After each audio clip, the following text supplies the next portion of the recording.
entendeu? Tem uma vez eu vi, acho que 2 frases que eu achei legais. Uma era alguma coisa assim: nada do que vem de Deus é obtido com dinheiro.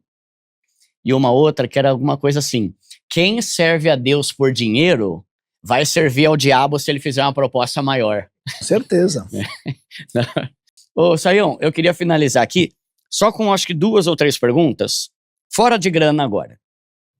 Uma pergunta que deixa algumas pessoas agoniadas. Eu quero ouvir a tua opinião com base na Bíblia, né? É possível um cristão perder a salvação se ele morrer antes de pedir perdão por algum pecado que ele cometeu? Porque tem muito cristão que acha, né? Meu Deus, eu não posso pedir, eu tenho que pedir perdão agora porque eu roubei uma uva da feira, ou então eu tenho que pedir perdão para minha esposa ou para o meu marido porque eu já tive uma discussão, porque se bater o carro e morrer eu vou para o inferno. Faz sentido esse raciocínio? Então, o que acontece? Tiago deixa claro, quando ele vai falar do problema mais sério que nós temos, que é chamado a língua, né? Uma pequena fagulha põe fogo em tudo. Ele vai dizer: todos nós tropeçamos em muitas coisas. Então é o seguinte, existe, vamos dizer, a Olimpíada dos Perdidos aí, em que eles vão dizer, nos Jogos Olímpicos dos Perdidos, eles vão decidir qual modalidade que eles classifica. E a pergunta é a seguinte: ressentimento, inveja, ter um pensamento impuro, ter qualquer coisa, se a gente colocar a barra no lugar certo, todo mundo está desclassificado, não fica ninguém. Então, nesse caso, se você entender que você cometeu um erro, né, ou cometeu, sei lá, vamos pensar, um casal brigou antes de dormir, um falou uma coisa pesada para o outro lá, e depois o sujeito, né, ou a mulher viraram para o lado e dormiram, e Jesus voltou, né, no meio da noite, eles estão perdidos, agora o cara vai estar condenado por causa de uma situação dessa. Se isso fosse o caso, nenhum de nós se salvaria. O que a gente faz, a gente escolhe pecados mais complicados, né? Não sei se a uva ou a goiaba, talvez a melancia, né? E a gente coloca aleatoriamente a nossa barra. Por isso que muita gente que fala tanto em perda da salvação, cada um perde do jeito. Tem lugar que perde por causa do cabelo, outro lugar perde por causa da roupa, outro lugar perde por causa do bigode, não sei, né? Nesse sentido, o evangelho ele é totalmente desvalorizado. O evangelho não tem sentido nenhum. Parece que o sacrifício do Filho de Deus, de Cristo Jesus, para nos salvar é tão ineficiente que qualquer escorregada nossa, nós estamos para sempre perdidos. Isso é tão sem sentido, porque a gente fala, né? Judas traiu e se mostrou alguém que realmente não era convertido. Pedro negou, os outros nem para negar não estavam, tinham fugido, todos foram embora. Então, se Jesus fosse passar a régua, não ficaria ninguém. Tomé disse: eu não acredito de jeito nenhum. Jesus deixou ele tocar. Então, o evangelho é a salvação pela graça de Deus em Cristo Jesus. A não ser que aconteça uma outra situação, que não é exatamente você falhar e você cometer um erro, e então Deus dizer: olha, meu amigo, meu filho, você está sujo, em vez de eu te dar um banho, eu vou simplesmente jogar você para fora de casa. Você não é mais da parte da família de Deus. A não ser que aconteça o que a Bíblia vai chamar de apostasia. Você tem sinais claros de apostasia, por exemplo, no livro de Hebreus. Né? O que é apostasia? Apostasia não é cair num erro. Não é que o Duda ficou nervoso porque levou uma fechada no trânsito e chegou lá para o indivíduo e falou: tomara que você se exploda aí pela sua atitude irresponsável. Apostasia significa negar a fé. Tá. Você romper, você diz: olha, eu não quero mais nada com Deus, negócio de Jesus é bobagem, e a pessoa de fato dá as costas para o evangelho. Nesse caso, por exemplo, Paulo fala, né, de Demas, que amou o presente mundo e nos abandonou, nos deixou. A gente tem, o Judas é um exemplo máximo disso, né? Então, nesse caso, a pessoa parece que está comprovando que a fé que parece ter começado na vida dela não vingou. Ele não é um nascido de novo, mas se a gente viver nesse terror, né, de, puxa, eu cometo uma falha e por alguma razão, né, não deu tempo de agilizar, então toda a minha vida cristã está anulada, certamente isso não é o ensino do evangelho. Tá, então a pessoa, se ela apostatar e falar: eu não quero mais saber, eu nego Jesus, sim. Agora, se uma pessoa que ama a Deus, mas comete um deslize, não pede perdão, bate o carro e morre, isso não tem nada a ver com ela perder a salvação. De jeito nenhum. Tá. Se fosse esse o caso... Tá todo mundo lascado, né? Não fica ninguém. Nos vemos no inferno. Então. Tá amarrado, nome, bate na madeira, bate na... Aí já perdeu também, bateu na madeira. Aí, dentro desse contexto, se um pecado não necessariamente ou não faz a gente perder a salvação, um suicida pode se salvar? Então vamos lá. Porque tem gente que bota esse versículo e não tem, né? Os suicidas não herdarão o reino do céu. Não tem esse versículo, né? Não tem. Então, quando a gente pensa em suicídio, nós estamos falando de diversas coisas diferentes, né? Então, o que acontece? Você tem, curiosamente, muitos textos na Bíblia de pessoas escolhidas por Deus, que andaram com Deus e que pediram para morrer. Talvez os exemplos mais assim significativos que a gente pode lembrar, você vai ter, por exemplo, Jeremias falando: maldito dia em que eu nasci. Por que ele está odiando o fato dele estar vivo? O próprio Jó diz a mesma coisa, né? Maldito até o dia que foi a contar para minha mãe, né? Anunciar, né? Por que eu não morri no ventre materno, né? Você vê Elias dizendo para Deus, né? Deus, mata-me agora, tira a minha vida, porque eu não sou melhor do que os meus pais. E você vê Jonas, depois de Deus perdoar Nínive, ele fala: melhor é morrer do que viver. Então, o texto bíblico é muito interessante, porque ele mostra, diferente dos livros da história humana, que pintam sempre os seus heróis de uma maneira maravilhosa, os protagonistas dos textos bíblicos são mostrados na sua fragilidade plena. Então, quando mostra esse pessoal que chegou numa situação limite e pediu para morrer, a gente vê o retrato real da condição humana. E aí o que acontece? Pessoas que tiram a sua vida, elas fazem isso de maneira muito variada. Por exemplo, tem gente, que eu já sei de casos específicos, que morreu sem querer. O cara errou a dose de remédio. A pessoa tem problema mental, a pessoa cometeu um equívoco ou até entrou numa situação de surto onde não tinha condições de entender o que estava fazendo. Há pessoas que passam por um processo de dor tão fora de si que, na verdade, eles não estão nem querendo tirar a vida, eles estão querendo aliviar a dor e não têm a devida percepção do que estão fazendo. E existe suicídio causado por um caminho de afastamento de Deus, de pecado e de maldade. Nesse caso, você tem um exemplo, por exemplo, do próprio Saul, que vai fazer isso, e o exemplo mais emblemática do próprio Judas, né? Aí você vê que, então, o suicida cuja morte representa uma trajetória de rebelião, de oposição a Deus, onde ele chega no ponto final da sua postura, com certeza essa pessoa não pode ter salvação e ter vida eterna. E eu conheço pessoas até que passaram por uma situação de ameaça assim, até por estarem sob domínio de forças malignas, de poderes do mal, né? E então, é claro, mas não podemos dizer que todos os casos sejam a mesma coisa. Até porque nós vamos ter algumas coisas na Bíblia que chamam atenção. Dentro dos casos de pessoas que, vamos dizer, provocaram a própria morte, além do Saul e além do próprio caso do Judas, nós temos a história de Sansão. E é curioso que na história de Sansão, o que a gente Deus vê? deu uma força ali, né? Deu uma mãozinha. Então, ele falou: morra eu com os filisteus. Então a gente tem uma linha muito tênue quando a gente fala de tirar a vida, porque você tem a pecaminosidade extrema, a fuga e o desespero de lidar com a vida, ou uma atitude de coragem extraordinária. No caso de Sansão, vamos dizer, ele se sacrifica. Você percebe que a linha é tênue entre um herói que entrega a vida, alguém que foi lá, no Titanic, que está afundando, e o sujeito falou: não, dá aí o meu lugar para a fulana e para a criança, eu fico aqui.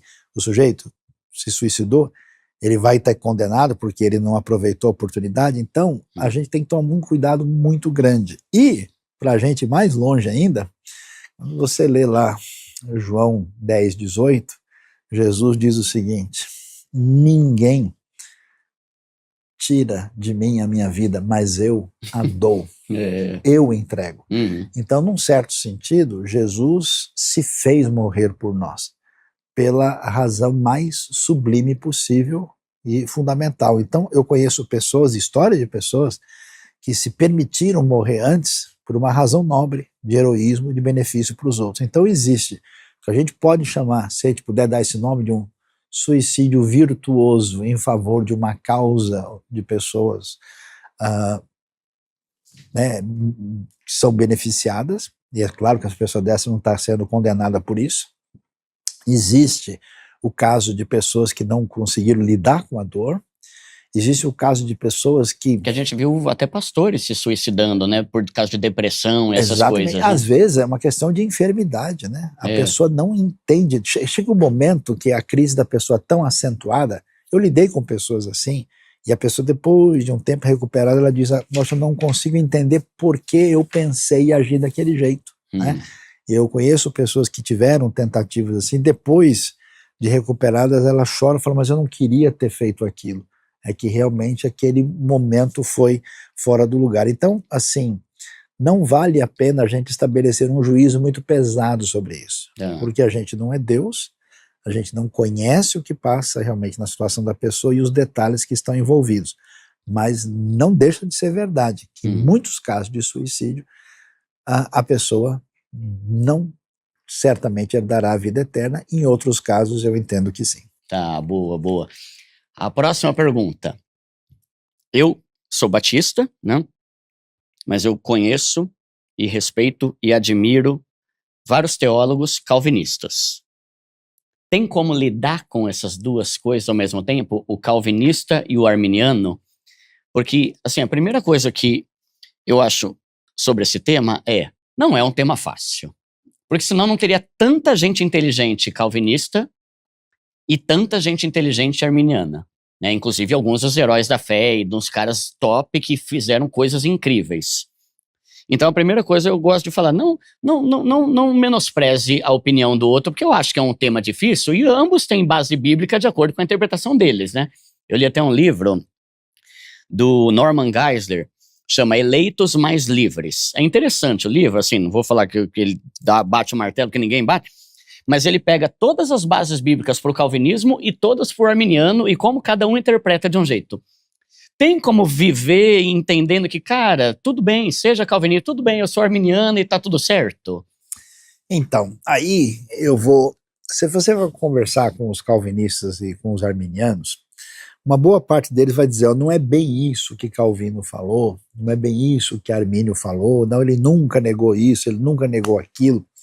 Mas independente das possíveis avaliações originais do que eles teriam dito, você tem uma tradição que se desenvolveu de um lado e outra tradição do outro, e nessas duas tradições houve, na proposta calvinista, a ênfase maior na soberania divina. Então, palavras como predestinação, eleição, né, e a rejeição da ideia de livre-arbítrio é muito presente no discurso calvinista predominante, enquanto na tradição que se formou a partir, né, de Armínio, a gente vai encontrar sobre a importância da responsabilidade humana, da liberdade humana, da importância do arbítrio e assim por diante, né?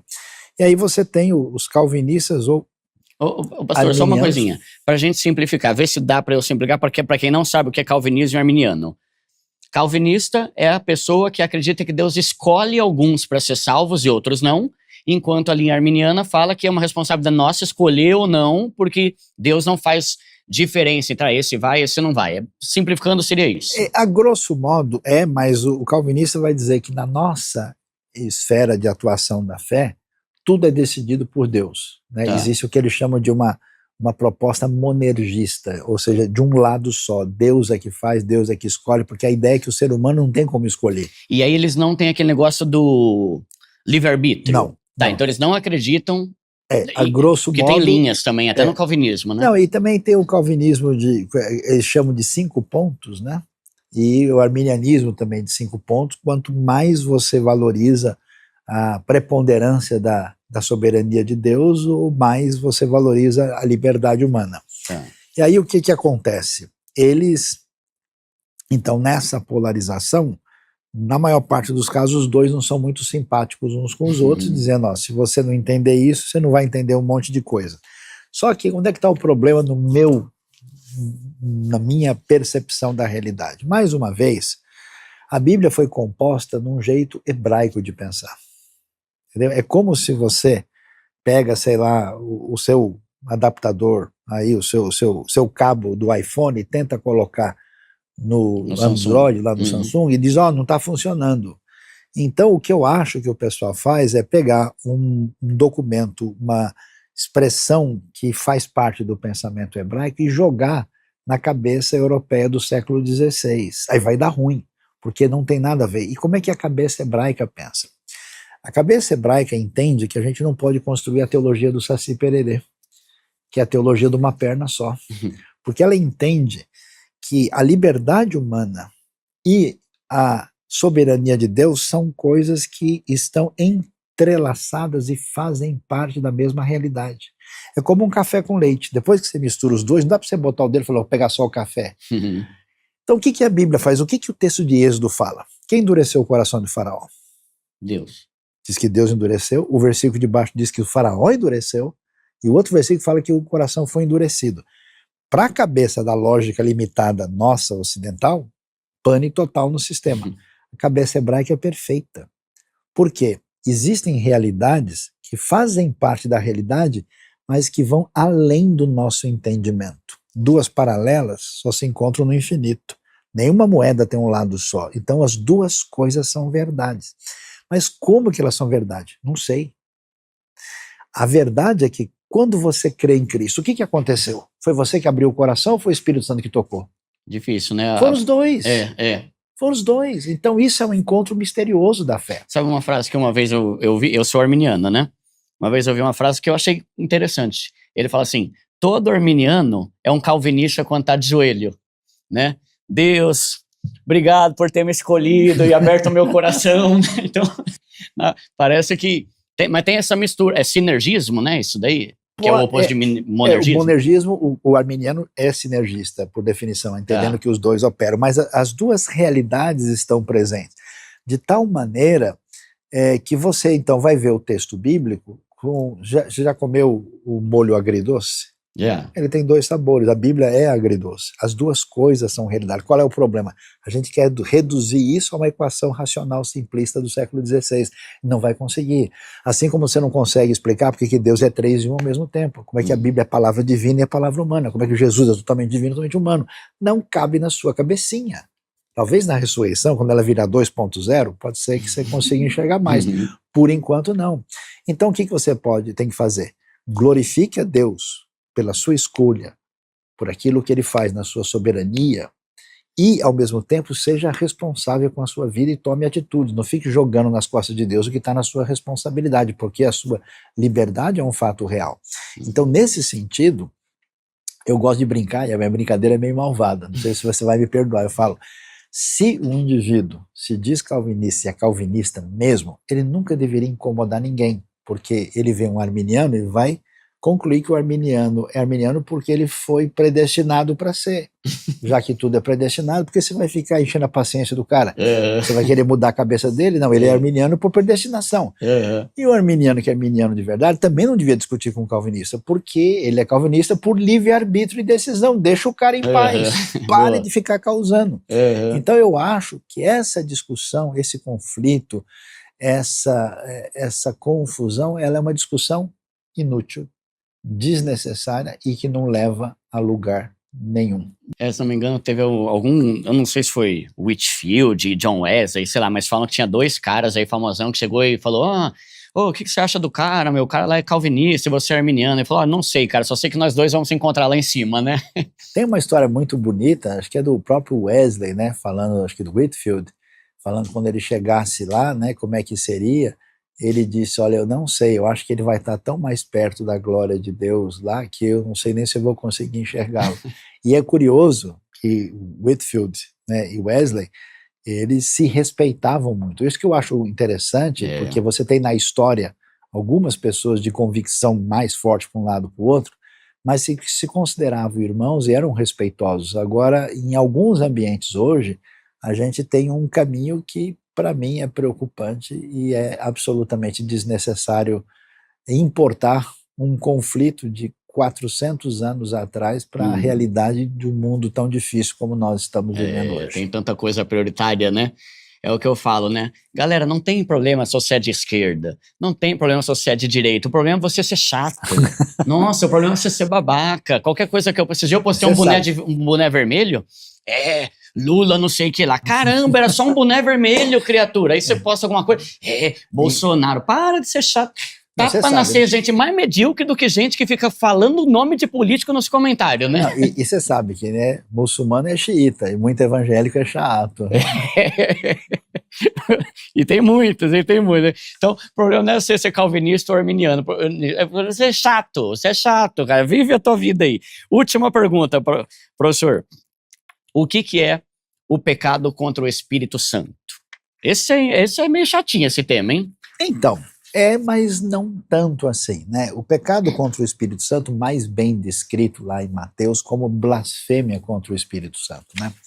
Então, o que acontece? A princípio, a pessoa lê um negócio desse e fica assustado. Nossa, se eu falei qualquer bobagem mal pensada aí sobre o Espírito Santo, agora eu estou lascado, não tem o que eu possa fazer. Mas o que acontece no texto bíblico que é mencionado é o seguinte: Jesus faz milagres extraordinários diante dos religiosos da época, alguns fariseus. E naquele momento, eles dizem o seguinte: o que ele está fazendo é através do poder de Beelzebul. Então, o que você entende? O Espírito Santo tem uma função de convencer as pessoas de quem é Jesus. Ele vem dar testemunho, ele vem convencer o mundo do pecado, da justiça, do juízo, vem apontar para Cristo, né? Quando você vê o próprio Messias, Filho de Deus, encarnado, fazendo milagres extraordinários, milagres que envolvem até ressurreição, e você tendo a oportunidade de testemunhar isso ao vivo, e ainda assim você fala, isso é coisa do demônio, que mais você espera?